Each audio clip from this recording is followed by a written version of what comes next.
Everybody, thanks so much for listening to the program. First time listeners, please subscribe. If you are listening for the second or third or maybe 10th time and you haven't subscribed, please subscribe. Earl Brown, again, from University of Ottawa Virology Department, virologist extraordinaire, on the program again to talk about all things viruses. It seems like we never get a break, Earl, whether it's COVID and BA1, BA2, XE. Now we're on monkey issues. It's just a brain drain. So anyways, we're grateful to have you on again to speak about these important issues that do affect people's health. So Earl, let's get into the program with a quick thing on COVID. I don't want to stand it too long, but let's get into it. So it seems like, especially in the Northeast, BA2 is really ramping up rabid. Now, we do have the Memorial Day celebration on May 3rd here, which is a big holiday, which there'll be a lot of people getting together, which is kind of nerving for me personally. And then we obviously have, after that, we have June, and then July 4th, another holiday where there's going to be a lot of people acting wild and crazy and together. There's a lot of togetherness in the summertime with, especially in the Northeast with BA2 skyrocketing right now, and it seems like no end in sight due to these holidays coming up. What are you foreseeing? Because we're seeing the hospitalizations, but not the deaths. Well, that's right. So we've got a lot of people vaccinated, even though your rate down the US is not that great. It's at 60 odd percent. And a lot of the high risk people have gone on for their third shots and their fourth shots. And so that gives you pretty good protection. As you said, it keeps you from dying, and it keeps a lot of people out of the hospital, but it protects you somewhat. And then there's people who have natural infection. Well, that's not as good as the vaccine. And the vaccine plus natural infection, or natural infection plus the vaccine, is the bonus. That's where you get lots of protection. That's lots of people. So a lot of people are protected, but a lot of people aren't. And so a lot of people can get infected now, even if you're vaccinated. So 3 doses of vaccine on board. It'll only keep the virus out of your body, but half the time. When you meet it, the other half the time you'll get infected. You'll get a mild case, odds are, unless you've got like high risk, which is 3 underlying conditions, and then you're more at risk of going to the hospital, or if you're really elderly. So long story short, a lot of COVID out there. You mentioned BA2. That was the flavor du jour somewhat these days. But there's BA4 and BA5 coming along too, and they're in the US. They're big in South Africa. Spread a bit better than BA2, so they run faster. And so if the game keeps going, but whether it's BA2 or BA4 or BA5, you're talking fairly similar protection from the vaccine, fairly similar type of disease you get it whether you're vaccinated or whether you're not vaccinated. But if you're not vaccinated, you'll go to the hospital at the rate of the original virus, like the Wuhan virus that came out of China. So a lot of people say it's less virulent. Well, it's less virulent than Delta virus. But Delta virus was 2.5 times more virulent than the preceding virus. So you're sort of back to par here with these BA2 variants, BA4, BA5. And so if you're not vaccinated, you could have a rougher ride. But if you're vaccinated, you should have mild infection, unless you're high risk, and you act accordingly. Then you're not going to go to the July 4th fireworks.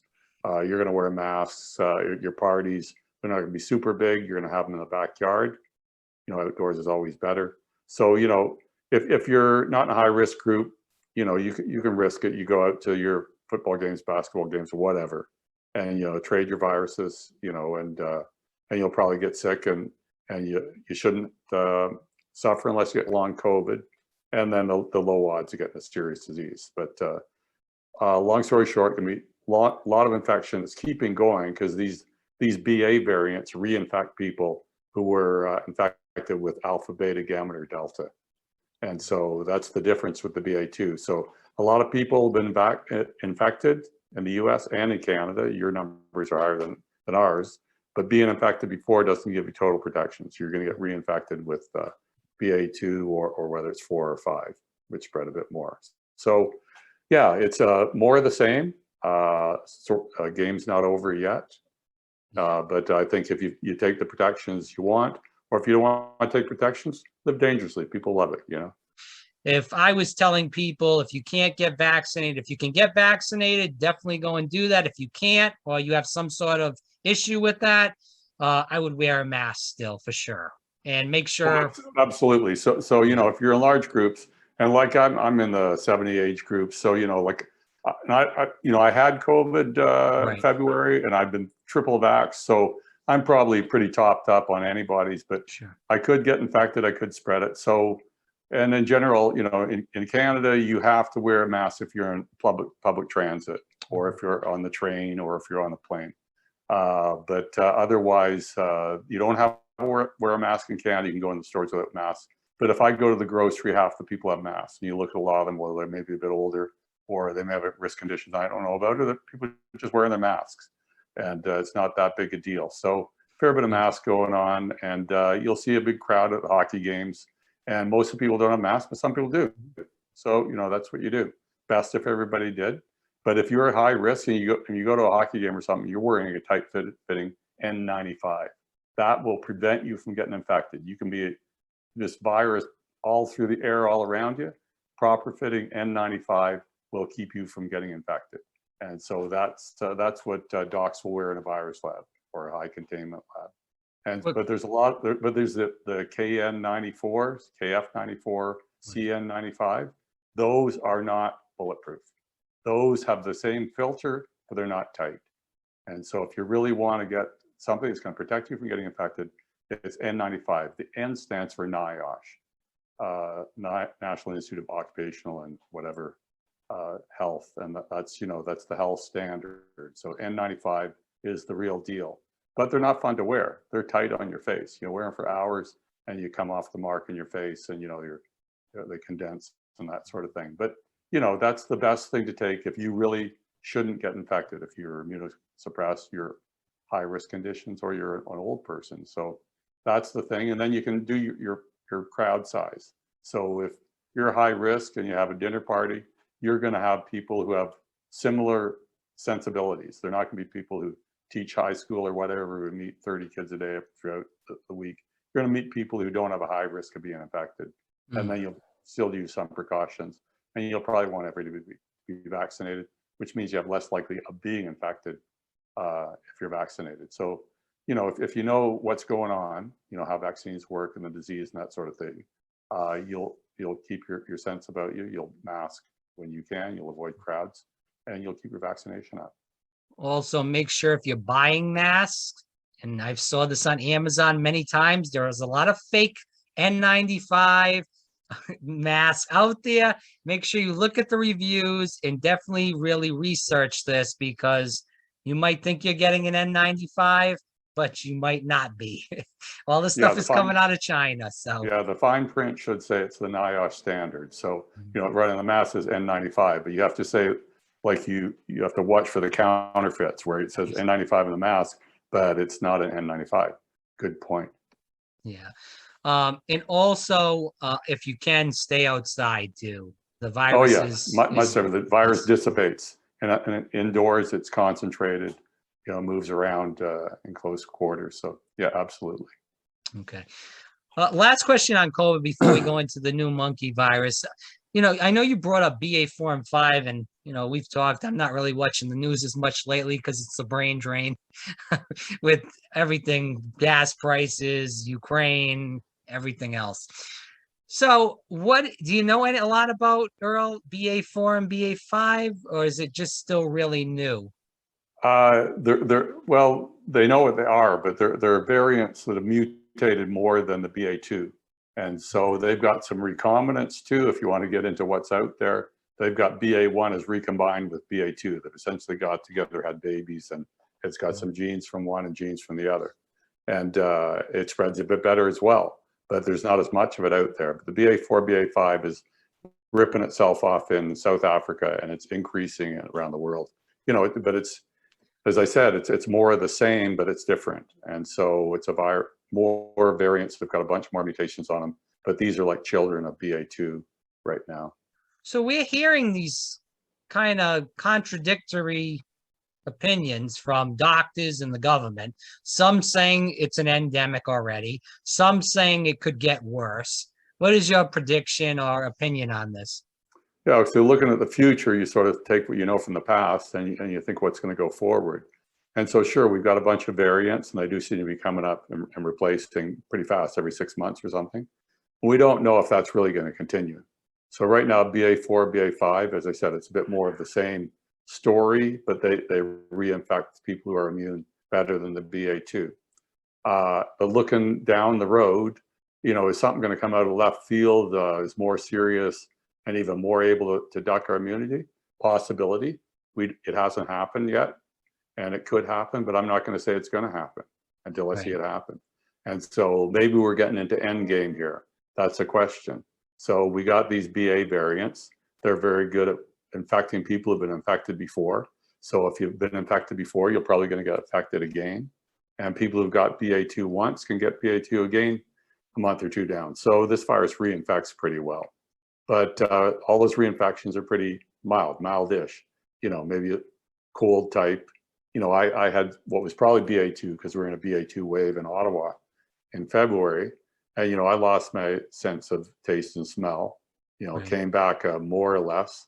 I coughed for 3 weeks, I had a headache a little bit, little lethargy, but, if you put it on all the respiratory viruses you have, it wasn't a real bad bout. And I've got more immunity now. I don't have signs of long COVID. That's always a concern. If you're vaccinated, you have less of a chance of long COVID. But long COVID's a bit of a black box still. But they're seeing that people's immunity is affected by prior infection with COVID. And so, and some people, it looks like the virus isn't leaving them that well, stuff like that. So you really don't want long COVID, but it's a crapshoot right now. It's just a certain number of people get it. Some people don't. You don't know if you're going to get it. So if there wasn't long COVID, I'd be a bit more cavalier about, well, if you don't have risk conditions, just go out and, get the virus and don't care about it. But it's still one of those things you probably want to avoid it somewhat and definitely take your precautions. But looking at the future, I think we're going to have a lot of infections going on, this high rate of infection for a good period of time. I don't know, half a year. And then I don't know if it's going to go longer than that. And then we may get to some endemic situation where you've got more or less the same amount of it in the population at any 1 year. And it's a respiratory infection. You get more of it in the winter. So cold conditions favor transmission and colds and nose infections. So looking at the future, I think we're going to have a lot of infection, hopefully not too much severe disease, death, hospitalization. But COVID's a really good, successful virus, and it's infecting us at a high rate. And I think we're going to continue to see that for some period of months. Mind you, the summer decreases things somewhat, but who knows how much. And, it seems to barrel right through summers in Brazil and that sort of thing. So we'll see what it goes. But I think we're more or less getting in a better zone, given that we're immune from vaccine or natural infection, and the virus isn't getting worse right now. Well, I'll end that topic with this. For the people listening, lose weight, work out, try to get in the best shape of your life, try to eat the correct foods, make sure you get all your vitamins high. These are the things. Sleep get your is sleep, important. get rid of the 7 stress. hours. 7 hours is a sweet spot. Right. Get rid of the stress. And if you do those things, you will have a better chance. I'm not saying that's going to be some life-saving device, but I'm saying you'll have a better chance of recovering faster if you do get the illness, or maybe, not even having symptoms at all. I mean, that's what we all hope. Well, that means that your physiology is as best as it can be if you take care of your body and your health. Absolutely. So let's go into this monkey virus. What the heck is going on, Earl? We're still battling COVID. We all have our, worries about that. And now we're talking about a monkey virus. What is this?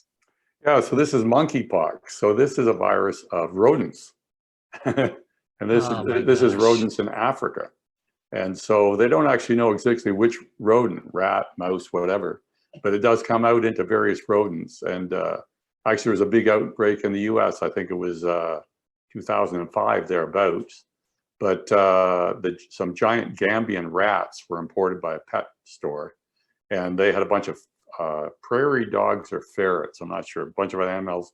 They got infected with the monkey pox. Everybody went and bought these cute little creatures, took them home and got monkeypox from them. Oh gosh. But monkeypox, well, there's two flavors of monkeypox. There's Congo, 10% death rate, not good. Then there's West African, 1% death rate. The virus that's going around right now is West African monkeypox, 1% or thereabouts death rate. And that's a death rate in Africans who may have issues with malnutrition and that sort of thing. So us overfed North Americans will probably going to do a lot better than the Africans, but it's about a 1% death rate. And so anyway, so you have, that's about one of the biggest outbreaks I've heard, but you get it from an animal or eating dead animals in Africa, bushmeat, that sort of thing. And the monkeys get it, but they're a spillover for the rodents. They call it monkeypox because the first outbreak was in a monkey colony. They got pox, they isolated this thing, pox virus, monkeypox, but it's actually a rodent pox. And it'll infect monkeys sometimes, and it'll infect other primates like us sometimes. So sporadically, and in Africa, it's quite common year on year for various people to get infected. Not a high death rate, as I said.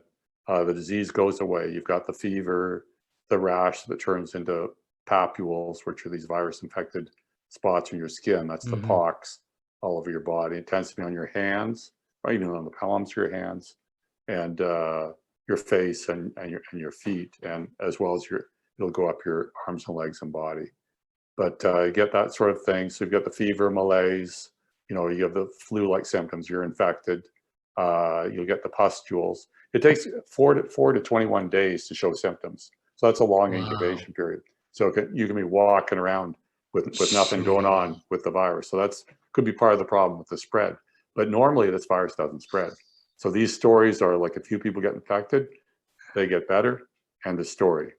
So this story is shaping up to be different because we got a whole bunch of clusters. And so if this monkeypox has gotten into some human person, why is it we're seeing these clusters of humans? And so we got a fairly big cluster in Montreal. We get 17 suspected cases, which is I think going up. And they've confirmed that 2 of them are monkeypox now. They've taken the samples, sent them to the lab, they've done the molecular biology. It's monkeypox. And then they've got suspected monkeypox and confirmed monkeypox. Spain, Portugal, pretty high numbers. UK, US has got a couple of cases imported from Canada. For New York's got some suspected. It's about 15 Massachusetts does too. Yeah, about 15 countries. Yeah, that was the first one. So it looks like this virus is spreading. Well, monkeypox doesn't spread in humans. That's our experience. What we're seeing now is we're getting monkeypox spreading. Now, there's another wrench in here because it seems to be happening in gay men. And so these are very sexually active group, and it seems to have a sexual component in its spread, but monkeypox is not a sexually transmitted disease. You don't have to have sex to have it. You have it by close contact. So if I have monkeypox and I get pustules on me, pox, virus is coming out of those pustules. It's in my respiratory tract, in my mouth. I'm breathing it out. So close contact. You got to get close to me to get the infection, even though it's in my respiratory tract and on my skin. So this is like a COVID thing where if you breathe on somebody and you have it, you could give. Yeah, but not like COVID. You got to be right in there. Like the sex thing's perfect. You've got an intimate relationship and you're doing stuff with each other, breathing on each other for a period of time.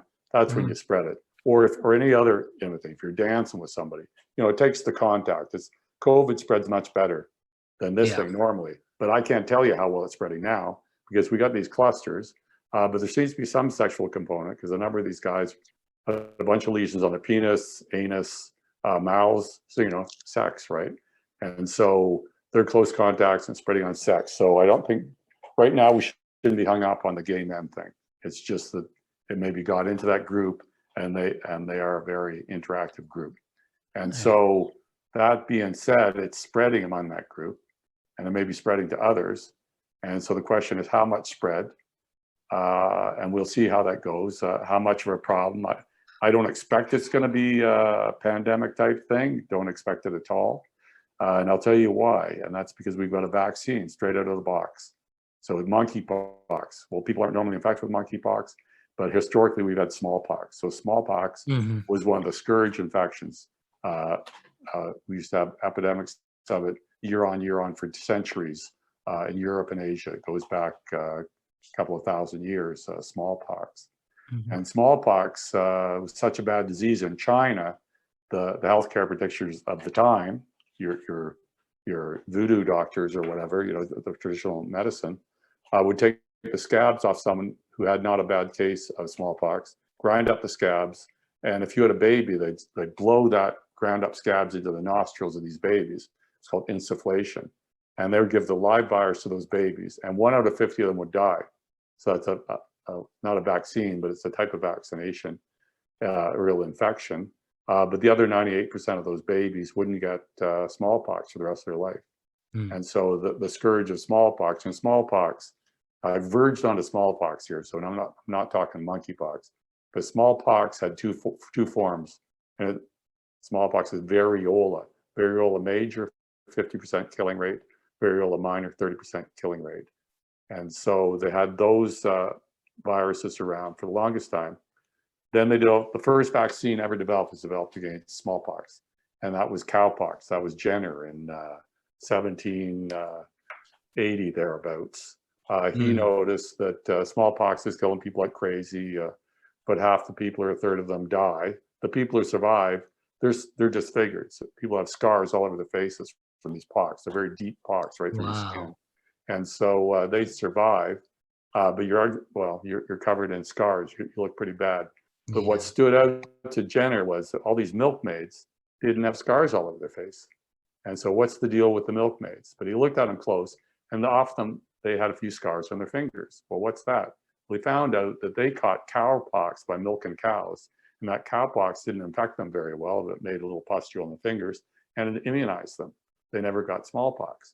So he started taking cowpox and pricking it into the arms of subjects. He used his own kids, almost killed one of them in the first trials, but he survived. And then they developed the method, and that was vaccination for a couple hundred years. And then we come along to modern times, and they get fancier about making the vaccine, but they're still using that vaccine. And up until about 2000, they've got a couple of second generation ones now that are have even less side effects.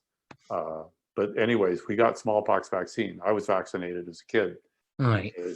Smallpox was eradicated from planet Earth in humans in 1977. Last case was seen. And so that was through vaccination. They vaccinated the population. The reason why you can get rid of smallpox is because everybody who's infected shows symptoms, and smallpox doesn't affect any other animal. So if you see someone with pox and you vaccinate everyone around them, they'll stop the transmission. So they've eradicated smallpox from the humans. The only smallpox in the world right now is sitting in Russia and in the US. Smallpox, which they made the vaccine for, was cowpox. But this vaccine will work on anything in the orthopox genus. Well, so is this monkeypox and smallpox, both orthopox. The vaccinia vaccine protects you against monkeypox. So we got a vaccine we can whip out. The US is vaccinating people, the UK is vaccinating people surrounding the outbreak. And in Britain right now, they've got their vaccines out. Other countries can do that to try to control this monkeypox. But also a big part will be public health. They'll be being aware of it, contact tracing, contact control. If you do COVID protocol, you're not going to get monkeypox. If you're masked up and you're 6 feet away, you are protected. So it shouldn't be that much of a problem, but it is somewhat of a problem right now, and it's not normal. So why isn't it normal? Well, we're in a pandemic, and we're talking about all this long COVID and stuff. Well, what's long COVID? It appears to be some damage to your immune system. Either you can't get rid of the virus, or your immune system isn't working that well. And we're finding that some of the people with long COVID are making antibodies to their own cells, damaging their own cells. Well, that means you have various pathologies. And so that may be a big part of this long COVID. But part of the thing is your immune system is being affected. You're getting some immunosuppression. So it could be that when you take a COVID pandemic and add monkeypox to it, monkeypox doesn't act like it does normally. So I'm wondering whether we've been affected by our prior COVID infections and our immune protection is not as good. And so we're getting more disease or a different disease than we'd expected. That is pure speculation, but we've got a funny situation, and it's in a pandemic, and that will be addressed, but that's a possibility. But also I'll throw in there too that in the news right these days is very severe hepatitis in young children. Yeah. And so all the data isn't in, but there's some suspicion that COVID infection is setting these kids up for a serious infection with another infection or the COVID directly. But it's another type of severe disease, which is unusual, appears to be more kids than usual. And maybe that's a post-COVID story too. Another speculation. I don't know this right now. But wouldn't it be if somebody is, because most kids are vaccinated for these. If they're not vaccinated, aren't these the kids that would be more prevalent to catch hepatitis and stuff like measles, Yeah. stuff like that, mumps? So most of these kids are less than 5. Okay. And so there's no vaccine license for under 5. The The other thing is for 5 to 11, it's been licensed. Most parents aren't taking their kids vaccinated. They're too concerned about the vaccine. It's a wrong conclusion, but a lot of parents aren't vaccinating their kids 5 to 11. So this whole group. But is isn't that vaccinated because of the very much. COVID vaccine, all the political brouhaha about that, or? Well, yeah, there's a whole bunch of people saying early on, oh, don't vaccinate your kids. They don't need to. They don't get serious infection. Well, that was a wrong statement, but that's what a lot of people have heard. And so there's a lot of misinformation out there. We should be vaccinating our kids. We're nervous about doing anything to our kids that might hurt them, even though not doing it may set them up to a greater problem, unfortunately. But you know, we don't know the answer to the hepatitis problem in the kids, except they found a lot of them have adenovirus 41, a particular strain of adenovirus that normally infects your intestines. And they're finding that in these kids with hepatitis. And here we've got this monkeypox, which normally should be like just infecting a couple of people and end of story. Seems to be getting here and there and everywhere these days a little bit. So Earl, last question. So you think that we're pretty set up to handle this monkeypox? Yeah, I think it'll be It's going to be a blip then. It'll be identified, it'll be controlled. That's my hope. That's my expectation. Earl Brown, University of Ottawa, virologist. We appreciate your time and thanks so much for always coming on. You're welcome, Rob.